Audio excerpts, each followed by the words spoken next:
Gagalain daw ako ng boyfriend ng kapatid ko, matik yan, paghahanda natin ng pulutan yan. Kaya tara, samahan nyo kami. Nga pala, ako pala si Gabo, isang OFW sa Taiwan na ngayon nga ay nagbakasyon sa Pilipinas. So for today's agenda nga natin, dahil nga ginala ako ng boyfriend ng kapatid ko, bibili kami ng pulutan ng daddy para makalabas at makagala-gala din. Pupunta nga pala kami sa May Garay at bibili kami ng crispy pata doon. Yung lugar ko nga dito guys, naputulan kami ng tulay at ito nga pala yung pansamantalang daan namin. Matagal-tagal din tong walang tulay at buti nga meron ng pansamantala. Nakakapanibago nga dito at nakakalabas tayo ng walang helmet. Doon kasi sa Taiwan mahigpit talaga sila, kailangan palagi ka naka-helmet. Kahit naman din dito sa Pilipinas mandatory yun, kaso nga lang minsan mainit, mas maganda lang walang helmet. Basta magdodobling ingat na lang palagi. Anyways, nandito na nga ako sa may Norsagaray at para nga bumili ng iyaw-ihaw. Sobrang namiss ko talaga ito, lalo na yung isaw ng manok tsaka yung dugo.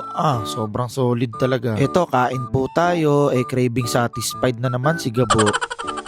Sulitin ng bakasyon at may ilang araw na nga lang tayo dito sa Pilipinas. At kinuha na nga rin namin yung pinaluto naming crispy pata. Sunod naman nagpunta kami dito sa may Osay para bilhin itong nakaripak na pang-barbecue. Meron kasing uling dun sa bahay, sakto makapag-ihaw-ihaw ka ako. Yun may crispy pata tapos isang pondador. Katamis. Ito nga pala yung boyfriend ng bunso at 4 months na nga daw sila. Bilang kuya naman sa akin wala namang problema ang magjowa. Basta ka ako lagi kayong magmahalan at alamin ang mga limitasyon. Dito nga wala yung mami kasi masakit nga yung ulo, kaya kami lang. Yun nga kain tayo guys. So paano bibitinin ko muna kayo hanggang dito na lang. Maraming salamat sa panonood.